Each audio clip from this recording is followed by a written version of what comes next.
Hi, and welcome to Digestive Care Specialists. I'm Joanna Eaton, registered dietitian, and I'm here with Dr. Charbel, gastroenterologist. Today we're going to be talking about healthy eating pattern for disease prevention, some functional foods and how to incorporate them into your diet, and we're also going to be talking about prebiotics and probiotics. I put this cartoon in the presentation to remind everybody that eating one or two so-called superfoods isn't going to make up for a healthy diet. It's really about what you eat on a daily basis that's going to have a big impact on your health. Here's an example of what a healthy day's worth of food would look like. This is the healthy eating plate from Harvard. It's very similar to the Choose My Plate icon that represents the dietary guidelines, but it does have a few differences. I really like this plate because it focuses on whole foods and mostly plants. You can see most of the plate is coming from vegetables, and they mention mostly eating dark leafy green vegetables and not as much potatoes and french fries. Another feature of the plate is they really emphasize drinking water. Water is the best option for most people to be drinking throughout the day, much healthier than sugary drinks. And then they also talk about the fact that there's different types of proteins, including plant-based proteins that are good to put in your diet, and we should all be cutting back on more processed proteins. And then lastly, they have a little oil jug in the corner, and that's emphasizing healthy oils that we should be eating, more plant-based liquid oils instead of solid fats like butter and trans fat. So to break it down a little bit further, most of us should be eating 1 to 2 cups of fruit a day, mostly coming from whole fruits and frozen fruits and less juice and dried fruit products. 3 cups or more of vegetables, and it's a good idea to try to eat the rainbow throughout the week, so you want to make sure you get green, orange, yellow, red, white, all the different colors, and include lots of non-starchy vegetables and possibly some starchy vegetables like sweet potatoes or white potatoes. It's also recommended to have at least 1 serving per meal of either legumes, beans, or whole grains, and that's to get your day's worth of fiber in. Fiber is mostly found in beans, grains, legumes, fruits, and veggies. So if you can, it's a great idea to incorporate some beans, chickpeas, lentils, and some whole grains like quinoa, oatmeal, buckwheat, barley, wild rice into your daily diet. And I just will say a small note that made with whole grains is not necessarily the same as eating the actual whole grain. While made with whole grains can have some health benefits, you want to make sure that you're actually eating the whole grains themselves. Because a lot of times products that are made with whole grains can also contain a lot of extra sugar and fat. And then healthy fats are essential for a healthy diet. Healthy fats come from olive oil, avocado, nuts, seeds, and other oils like grapeseed oil, peanut oil, canola oil. And just remember that too much fat isn't good for anybody. These are some foods that you want to make sure to cut back on or avoid for general health and also for cancer prevention. Red meats and processed meats have been shown to increase the risk of cancer, especially colon cancer, and so has alcohol. If people are drinking too much alcohol, it can increase your risk for cancers of the stomach, esophagus. It can also affect your liver. And then you also want to make sure that you're cutting back on added sugars from things like sugary drinks, candy, sweets, because they're really just empty calories and they contribute a lot to obesity. The 2 types of fats that you want to avoid are trans fats, which are man-made fats and mostly found in processed foods, and anything that has the ingredient hydrogenated or partially hydrogenated oils. Saturated fats are mostly found in animal products, and they're solid at room temperature. They're also found in tropical oils, and trans and saturated fat have been linked to worse cholesterol profiles and a higher rate of heart disease. So we talked about some proteins that you want to avoid. Here's a list of proteins that you would want to include in your diet. So low-fat proteins like seafood, fish, eggs, chicken, turkey, as long as it's baked, not or grilled, not fried. Low-fat dairy products like Greek yogurt or cottage cheese, And then there's lots of healthy plant-based proteins like beans, lentils, mushrooms, veggie burgers, black bean burgers, tofu, nuts and nut butters. Textured vegetable protein is made out of soy. It's a great substitute for ground beef. And then seeds like chia seeds and flax seeds have some protein also. And then to try to incorporate more whole grains in your diet, we would recommend replacing white flour with whole wheat flour and using whole wheat pasta and brown rice or wild rice instead of white pasta and white rice. There's a lot of other ancient grains listed on here. Barley, kamut, farro, and kasha are all healthy options. You can cook them like rice. And then millet, teff, and amaranth are gluten-free options. You can also cook them like rice. You can use teff to make flour, make baked goods out of that. So that's another healthy option. So why eat mostly plants and whole foods? A lot of health organizations are recommending that Americans and people in general switch to more whole foods, plant-based diets. And some of the reasons why are that, number one, plants and whole foods have more of the vitamins and minerals preserved in them. They're a good source of trace minerals, potassium, which most of us are low in, and other vitamins like vitamin A, C, E, K, and B. They also contain phytonutrients, and phytonutrients are health-enhancing plant substances or chemicals. There's thousands of them out there. We're still researching them, but there's a lot of evidence that they can help support your health. They can help prevent disease. They can help protect your brain, your digestive system, your heart, your immune system, and they help lower damage from oxidation and free radicals. Another reason to eat mostly plants is that they are the main source of fiber. They're actually the only source of fiber. There's no fiber in animal foods unless it's been added. So fiber contributes to digestive health and weight management. It also helps feed the healthy bacteria in your gut, and we're going to talk about prebiotics later on. Another reason to eat more whole foods is that they have less added sugars, fats, and salt. And most of us are getting too much of those, and they've been linked to higher rates of obesity and inflammation and chronic disease. So what are functional foods? Functional foods are foods that provide health beyond basic nutrition. So basically they have more nutritional value than just the calories, the carbs, the proteins, fats, and vitamins. They have extra health benefits. And you really have to eat them on a regular basis and in high enough amounts to get the full effect. So examples would be foods that have a lot of phytonutrients, or I'm going to talk about some of the different types and ways to incorporate them into your diet. Probiotics, which are live microorganisms that improve the balance of good bacteria in your gut. And when you eat them in large enough amounts, they can confer some health benefits. And then prebiotics are called functional fibers. They're special types of fiber that feed your gut bacteria.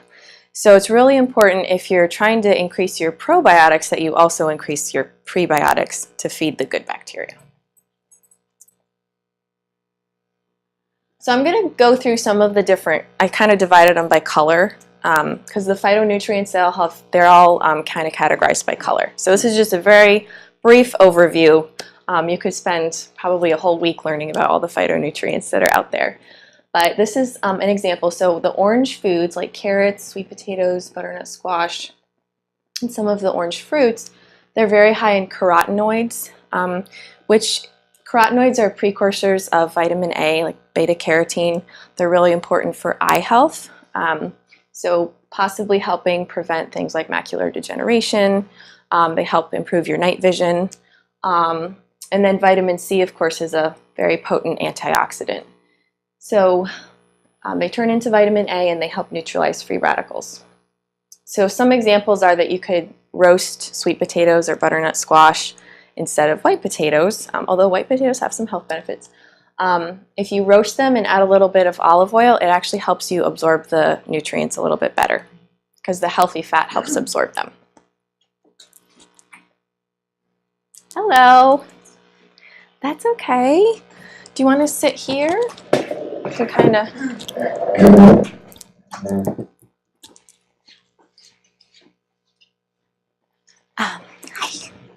Okay, so the next category is red functional foods. And red foods, a lot of them have, not all of them, but a lot of them have flavonoids and lycopene. And lycopene is very potent. It's actually good for men because it can help prevent prostate cancer. So having a high intake of lycopene. And the interesting thing about lycopene that's in tomatoes, watermelon, some berries, if you cook it, so actually like canned tomato sauce or stewed tomatoes actually has a higher level of lycopene than raw. So cooking actually activates it a little bit more. I heard that about tomatoes, but any other red? Well, yeah, except you probably wouldn't want to like cook your watermelon. Actually, I heard So, watermelon. really? Yeah. Okay, all right. So yeah, if you grilled it, and watermelon actually has, watermelon has one of the highest levels of lycopene, so that's even more than tomatoes. And it's really good for you. Grill it with prosciutto and feta cheese. Okay, all right. Yeah. I'm not sure I about even cook watermelon. pineapple also. It has the highest glycemic index of all fruits. So Right. it does, but actually a cup and a quarter of watermelon only has 15 carbs. So, and if you're eating it as part of a meal, like if you had it with feta cheese or some chicken or something, it's going to lower the glycemic index. So I usually go by total carbs rather than the glycemic index. So with fruits, if you adjust the portion size, it usually evens it out. Okay. So purple functional foods, blueberries, blackberries, figs, eggplant, purple cabbage, plums, they have anthocyanins in them. Anthocyanins are also in white foods, but the purple ones, they have been linked to improving memory, improving immune health, and I shouldn't say really improving, but maybe just supporting. So a lot of, eating fruits and veggies, it's not going to cure disease necessarily, but it can help prevent disease and help support your health that you have, and can help maintain brain function. So some examples of things you could try would be purple cabbage, coleslaw, snacking on dried fruit, roasting eggplant, things like that. Or of course berries, just eating berries with as a snack or for breakfast. Okay, and then of course we all know that green foods are good for you. So they have chlorophyll, but they also have glucosinolates, I'm not sure if I said that right, and sulforaphane. So if you've ever cooked broccoli or Brussels sprouts or cauliflower, that kind of stinky smell, that's from the sulfur compounds in it, but they're actually really good for you. So roasting, once again, can help, or you could eat them raw. And also some green fruits like kiwi, lime, green grapes have some of the same compounds in them. Is it better to get frozen broccoli or fresh broccoli? What is better? So they're both good. It kind of depends on how soon you're going to eat it. So if you're going to buy the fresh broccoli and then it's going to sit in your fridge for a week, you probably would be better off with the frozen, because they're usually picked at their peak ripeness and flash frozen, which helps preserve most of the nutrients. So that'd be better than if it's sitting in your fridge and then gets, old. But if you're going to eat it pretty quickly, then, the fresh would be good. And also it depends on your budget. So if you can only afford frozen veggies, then get frozen veggies. I'd rather you get that than nothing, All right. Lastly, white and brown functional foods. So like I said, this is just a very sky-high overview. But onions, jicama, has anybody tried jicama? It's kind of like a brown, turnipy looking food. It's white on the inside. Yeah, it's really good in salads. And then kohlrabi, has anybody tried that? It's green on the outside. It's like a little globe with stalks coming out. Kind of looks like the green monster from Monsters, Inc., the little green guy.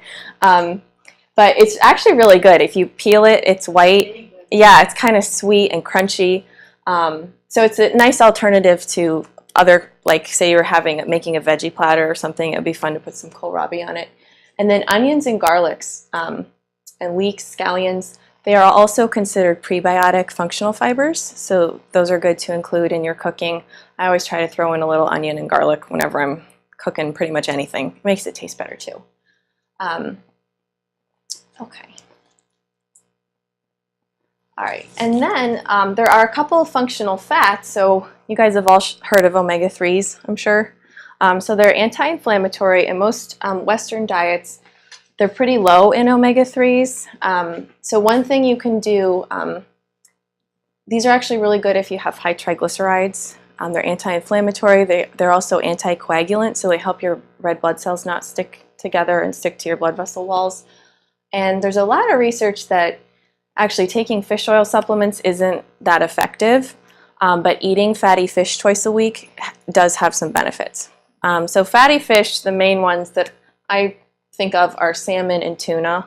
There are some other ones out there like mackerel and things, but you know, with the tuna and the mackerel, you got to be a little bit careful of the mercury too. But if you're not eating tuna fish every day, you're probably fine. And then there's some plant-based omega-3s. So algae. Has anybody tried a seaweed salad or? And then, so the reason the fish have the omega-3s is because they eat algae. So we can actually just eat the algae. And then ground flax seeds, chia seeds, and walnuts have some plant-based omega-3s. They're a little bit different than the ones you get from fish, but they're still beneficial. They might not just be as potent. How do you eat the algae? There's supplements of algae, and then like the seaweed. That's mostly what I've heard of. I don't know. Make sushi. Yeah, like the seaweed paper. Yes, they actually have seaweed chips Okay, that you can use as a snack. interesting. They're okay, Oh, but yeah, it would be like put something else on it, but yeah. but they're okay. Make taco. We tried the seaweed chips at Costco, they're the same. Oh, not a fan. Yeah. Okay, I like the seaweed salads. okay. Yeah. And careful, if it's a chip, are they frying it? You know, then you're probably losing some of the health value. All right, so we talked about phytonutrients. Now I'm going to switch gears a little bit and talk about probiotics. So you guys have all heard about probiotics, right? Okay, so probiotics, also known as good bacteria, friendly bacteria, basically you can get them from multiple sources, and our body makes them from birth. And everybody's, it's called microbiome, so the kind of families of bacteria that you have living in your system, it's different for everybody. And we have more microorganisms living on us than we actually do have like human cells. So we all have our own kind of fingerprint of bacteria. So some things can happen to get that a little bit out of whack, like if you're on antibiotics a lot, our diets can change our microbiome. So it is a good idea to try to incorporate some probiotic foods into your diet. So some of the main ones are listed up here. So anything that's been fermented, so yogurt with live and active cultures. And it does have live and active cultures. When I was in college, I did an experiment and we cultured some of the bacteria from different types of yogurt and we could see what was in there. Excuse me. And then kefir. Has anybody tried kefir? So kefir actually has more cultures generally and a little bit higher bacteria content than yogurt. It's a fermented drink, and you can get it in the store now. You have to be careful because a lot of it does have a lot of added sugar. So if you have diabetes or you're watching your weight, you kind of want to be careful with that. There is plain kefir that you can get. Has anybody tried the plain kefir? What do you think? Yeah, I wasn't a huge fan personally, but if you maybe made a smoothie out of it with some fruit, that could make it taste better. Some cheeses like cottage cheese and Gouda, I've heard like fresh mozzarella could also have a little bit of bacteria because they're cultured. Sauerkraut, kimchi, has anybody tried kimchi? Fermented cabbage. Miso, like the miso soup, tamari soy sauce, tempeh again, and tofu, they all have a little bit of probiotics in them. And then kombucha, which is fermented tea, and it's usually fermented by yeast and bacteria. And lots of people make it at home, which you can do if you have what's called the mother or the SCOBY. You can grow it yourself. There are some precautions around that because it's possible to accidentally grow mold, and there's some food safety concerns. But you can also buy it in the store. And then sourdough bread and certain types of pickles, the refrigerated types of pickles. So, but not all of these are necessarily healthy. Like pickles might be a little bit too high in sodium for some people. The yogurts might have a lot of sugar. So you want to still make sure that you're choosing healthy options for you. And everybody has different nutritional needs. So has anybody tried kombucha or?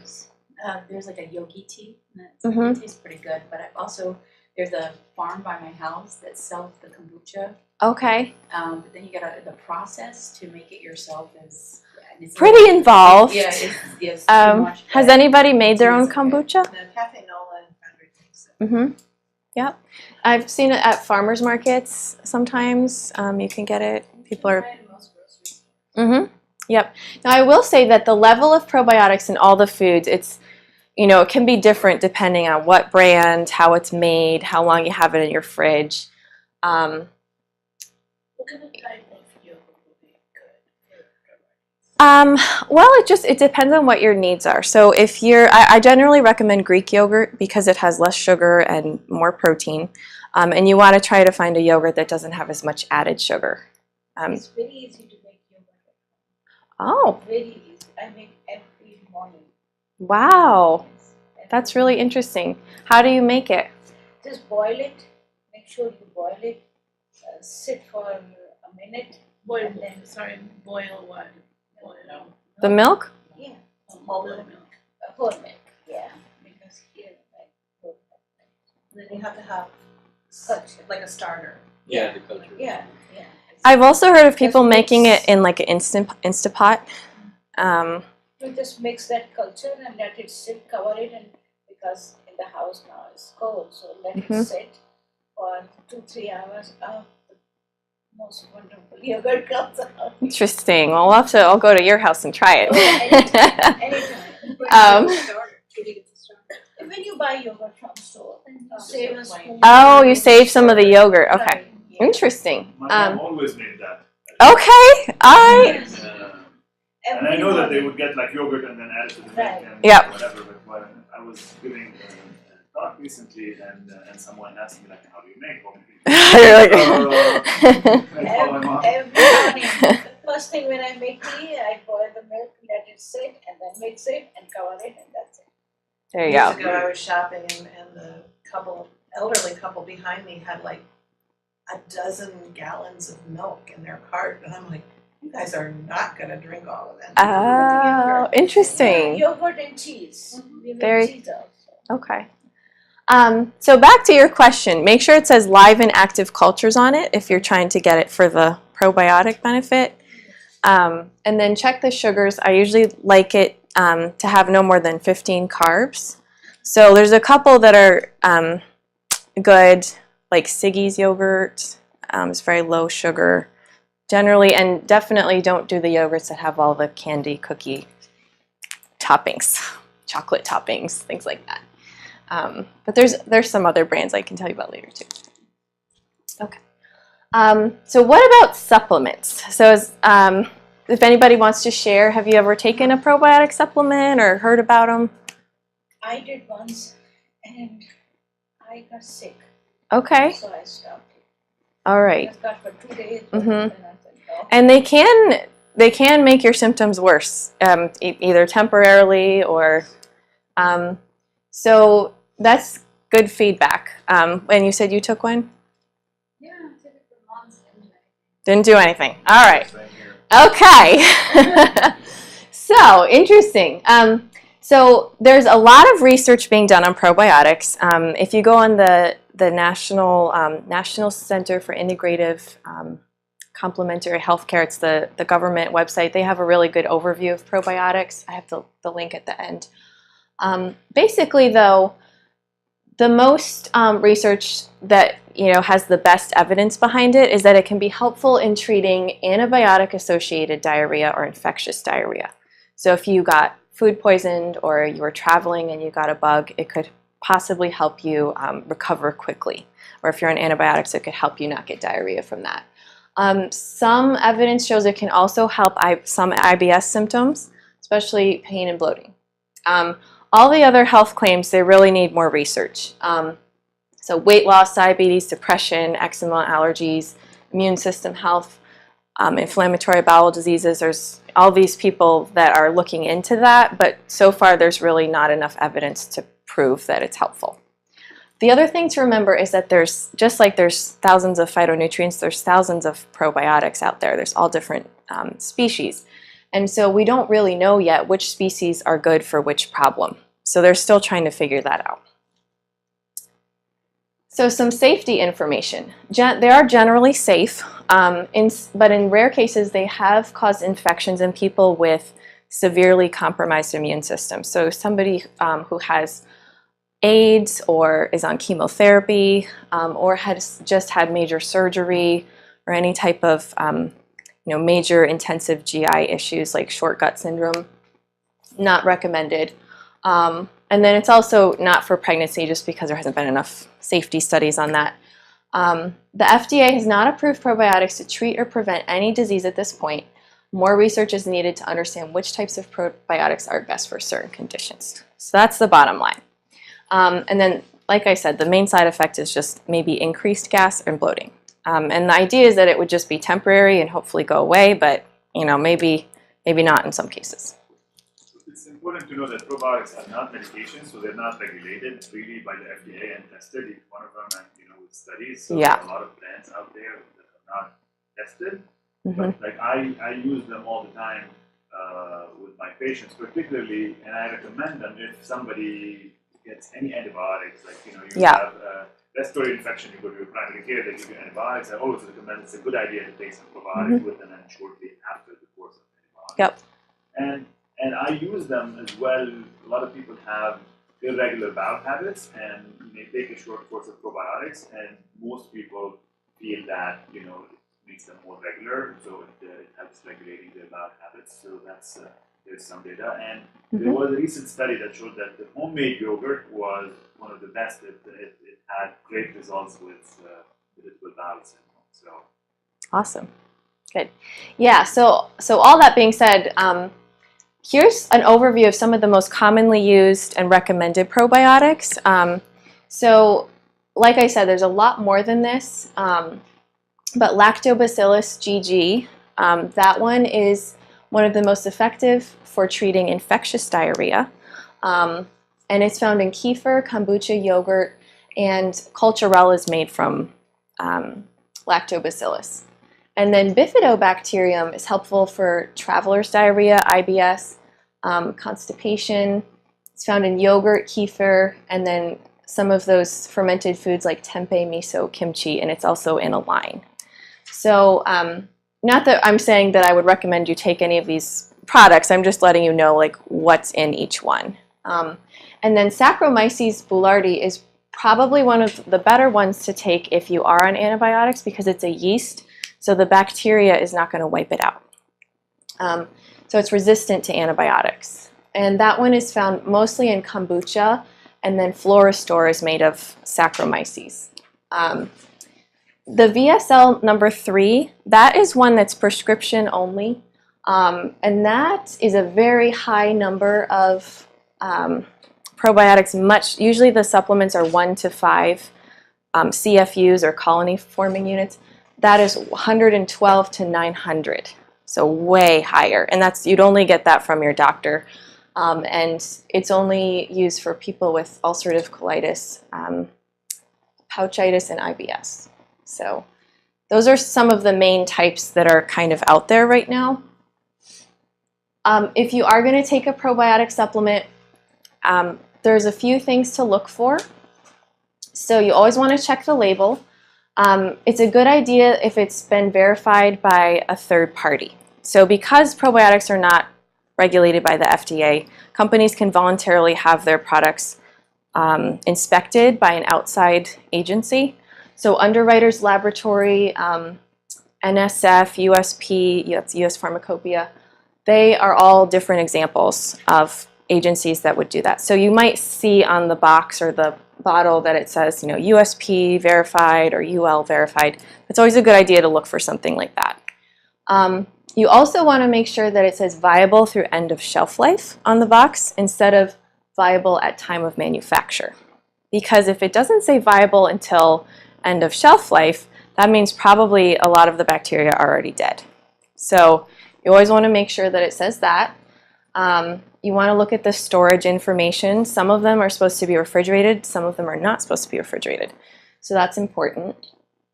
And how they keep them viable, it's interesting. A lot of times they freeze dry the bacteria, so it keeps them alive, so that's interesting.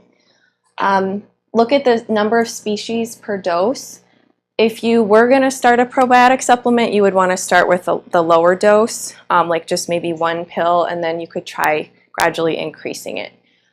Most supplements can contain 1 to 5 billion colony-forming units.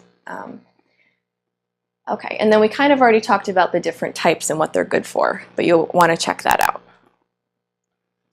Okay, and then if they're encapsulated, that's usually better because it helps protect the bacteria a little bit better from your stomach acid. So definitely talk to your doctor or dietitian before starting a supplement. See what they recommend. Okay, and then if you are taking a probiotic supplement or you're trying to get more probiotics, make sure you're also increasing your prebiotics. So prebiotics are functional fibers. They're non-digestible carbohydrates that feed the good bacteria in your gut. Some of the probiotic supplements actually contain prebiotic supplements too. So some examples are chicory root, inulin. Those are functional fibers that are normally, like, you can't just go out and eat a chicory root or get some inulin. They're usually added to foods like the Fiber One bars. They're in a lot of cereal, a lot of granola bars. They can make some people extra gassy. So be careful of that. So they're good for you, but if you eat too much, not a good thing. And then other natural sources of prebiotics are leeks, onions, garlic, artichokes, whole grains, especially oatmeal, and beans, and then a lot of fruits and veggies. So not all fiber is going to feed the bacteria, but if you're getting a wide variety of foods and you're getting at least 25 to 40 grams of fiber a day, that's a good place to start with feeding your healthy gut bacteria. I have a question. My daughter forced me to eat oatmeal. She forced you to eat it? Okay. Yeah. She is doing doctorate, so Okay. and my sugar used to be 398. Oh, wow. So she said, don't eat bread, don't eat any Indian naan or bread. Or Okay. anything. Though it is a whole grain, I don't know why. But after eating oatmeal in the morning, no sugar, milk, sometimes mostly with water and blueberries or Okay. half banana, sugar goes to 200. Okay. I noticed it. So it depends on how much oatmeal you're eating. Half a cup. Okay. Wow. Well, that's about 30 carbs. Or I'm sorry, 15 carbs, half a cup cooked. And then if you were doing just some blueberries, that'd only be like 20. Okay. So some people, so it sounds like your body can't really tolerate that many carbs, which is a healthy amount of, it's a normal amount of carbs to eat. If you were going to eat oatmeal, though, I would say add some ground flaxseed to it. Instead of doing fruit, maybe do some walnuts. That's what she said. To lower the glycemic index. But yeah, that's, because it doesn't sound like you're eating too much, but maybe just with the fruit on top of it.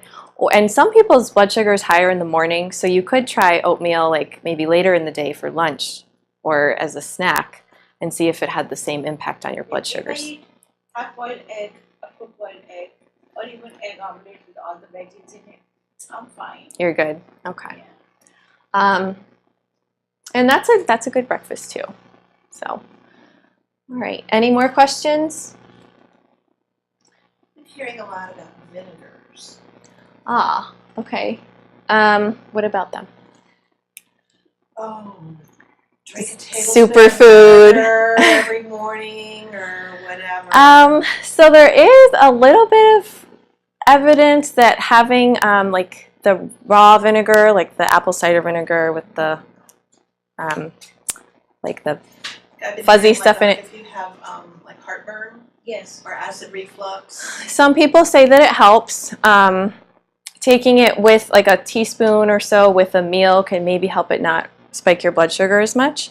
But you do need to be careful with vinegar because I've had people where it actually eroded their teeth because they were drinking it all the time. I do, that's what my daughter suggested, and with paprika. She said make a drink and drink like a medicine in the morning, just quarter cup or something, mixed with water. Yeah, so if No, two tablespoons of vinegar, half teaspoon of paprika, and the whole drink the whole thing. 8 ounce, 10 ounce. So if you were going to drink it, I would say drink it through a straw. And it can be irritating for some people. It can really, if you already have heartburn or something like that, or ulcers, it can really irritate your stomach. So I would be careful with it. I have not tried it. Okay. It's definitely great as a flavoring, and if you're using it to substitute something that's, like a lot fattier or sugarier, like if balsamic dressing, red wine vinegar, it's great as a flavoring, and it's great as a healthier alternative to other things. I'm not totally sold on all the health benefits that it's being claimed as. For heartburn, I've had actually many people talk about vinegar. Does it help? For heartburn. Some people say it helps them, but it doesn't really, medically speaking, block the acid. So even if somebody drinks it and they feel better with the heartburn, you need to be careful that you can still be having reflux and it can be causing damage to the esophagus, and the vinegar is actually just, if it's masking your symptoms, just masking it. It's not really blocking the acid to protect the esophagus from getting damage from the acid reflux. So that's an important thing. Yeah. One of the Very explanations good, yeah. I had read was that sometimes you're getting the acid reflux or the heartburn because your stomach acid isn't doing what its job what it needs to do, and that if you drink vinegar, it helps break down and digest, and therefore you won't get the reflux. You get more reflux if your stomach is not functioning well, is not functioning fast enough. So if you're going to have more volume just sitting in your stomach, fluids, and just they will tend to reflux more to the esophagus if they're staying there longer. That's what happens with people with diabetes who have what we call gastroparesis, where the diabetes affects the stomach, so things sit there for a long time. They end up with a bad reflux with a lot of esophagitis and inflammation of the esophagus and damage. But there's no evidence that vinegar will make the stomach empty faster. That's one. And two, again, the important thing is you can have some reflux that is non-acidic if you block the acid, and that doesn't usually cause damage. But if you are having, like some people take a lot of Tums and stuff like that help temporarily with the symptoms, and their symptoms are better, but then they come and they end up having a lot of damage to the esophagus from ongoing acid reflux. Not everybody, some people get evaluated and they don't have damage to the esophagus, and then you tell them totally fine, whatever works for you, take something for your symptoms. But just a warning that you don't want to mask the symptoms and end up having a problem that you're not aware of. Thank you for sharing that. Very good. So in summary, here's 10 tips to kind of wrap it up to keep your gut healthy. So number one, make half of what you eat fruits and veggies, and I would say lean more on the veggie side, especially if you have something like diabetes. Choose whole grains instead of refined grains. Be sure to include at least 25 to 35. If you're a really tall man, really active, you might need more, like 40 grams of fiber. Eat some fermented foods on a regular basis. And a lot of fermented foods, not just because of the probiotics, but they have other health benefits too. So I would definitely recommend that. And then replacing meat in recipes with beans or lentils. Not all the time, but it's definitely a good idea to cut down somewhat, especially on the processed meats and the red meat. And then if you do beans or lentils, you're getting all that extra fiber that you wouldn't otherwise be getting. So limit red processed meats and alcohol. Eating 3 to 4 smaller meals per day can help with your GI system rather than going all day without eating and then eating a big, huge meal. That can also help with heartburn. So if you're eating smaller meals, that can help. Relax after eating. So we know there's a huge connection between your mind and your emotions and your gut. Our guts have their own brain, and a lot of times it's very in tune with our feelings and our emotions. Like you guys have all felt kind of nervous, right? In your stomach. If you're nervous about something, you can kind of feel it in your stomach. So it is really important for your gut health to make sure that you're managing your stress. Relaxing after you eat can help with bowel movements versus rushing off, rushing around. And then exercise also can help with keeping your gut healthy. So 30 minutes a day at least of walking or some other type of aerobic exercise can be really helpful. And then I would say talk to a health professional before starting a probiotic supplement to make sure you're on the right one and all that. So any questions? Uh-huh. What are some suggestions for like gluten-free? I think there are a lot of products that are saying gluten-free, but it's like they're also processed too. So it's not necessarily healthy either. But right. I've been trying to knock out gluten items and stuff. So like quinoa is a good substitute for me for like pasta and stuff like that. But are there any suggestions? Like, are there like gluten-free type breads or yeah. something that could be? So if you're trying to avoid gluten, it can be a little bit tricky to make sure you're getting enough fiber. Right. There are some good breads. One of the ones that I like is called Three Bakers bread. It's got, and make sure you get the whole grain one, the ancient grain one. And if you're trying to go for grains, the wild rice is really good, or a wild rice blend better than white rice. But if you're gluten-free, you might have to think about getting your fiber from other things besides grains. So that's why I really recommend more beans and lentils. Nuts and seeds have a lot of fiber, so that's always a good option for that. And then there are some ancient grains like quinoa, millet is another one. Teff flour, it's in a lot of Ethiopian food. You can make a whole grain blend with that. It's pretty good. I'm trying to think what else. But make sure you're getting a lot of fruits and veggies too. Like berries are a really good source of fiber. So what are the best nuts? Well, all nuts are, can fit into a healthy diet. I really like walnuts because they have omega-3s. Almonds are good because they're higher in protein. But I have heard from some of my dentist friends that they can wear down your teeth. So you should maybe try the sliced almonds or the slivered almonds. Don't be chomping on the whole ones all the time. Peanuts, all nuts, it's just how much you're eating. So pistachios are very good. And pistachios, they're lower in calories, so you can eat a little bit more without over-exceeding. They're fine. But I would say like a quarter cup to a third of a cup of nuts is all you want to eat for like a snack. Pine cone seeds. No, I have not tried that. I didn't.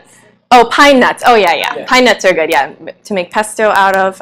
Macadamia nuts and pecans are higher in the saturated fat, so I would not do as many of those. I know because I know. Well, and cookies aren't, I do have some ideas if you're kind of like, well, what do I start with? Like, how do I start changing my diet? These are just some ideas of, a less healthy breakfast and a healthier breakfast. So replacing some of those more processed foods with, you could do oatmeal, eggs with veggies and beans instead of bacon. Switching to whole grain bread, and you could try a smoothie made with kefir, adding spinach to it. Those are some ideas. Yeah, so you could try it with the kefir. So you're expensive though. Well, you can get like a big jar of it at Wegmans for it's like $3. It's not that much. And then here's some lunch ideas. So incorporating some quinoa, black beans, salmon, lots of veggies. You could try the yogurt dressings instead of regular dressing, or tzatziki sauce. It's made out of yogurt. Those are some. I love to have soup for lunch with beans and greens and stuff like that. And then here's some dinner ideas. So veggie lasagna or lentil shepherd's pie instead of regular. Spaghetti squash. Has anybody tried that? It's really good. So falafel is good to me. Yeah, I mean it's fried. Well, you can bake it. But that would be, you know, or you could do like a homemade black bean burger instead. Because I love falafel. Oh, yeah, I wouldn't fry it. I wouldn't fry it. All right. And then if you are interested in more specific nutrition advice, we do offer that here. So these are some of the things that I talk to people about. Weight management, diabetes, your GI symptoms, cholesterol, meal planning, things like that. And then these are my references.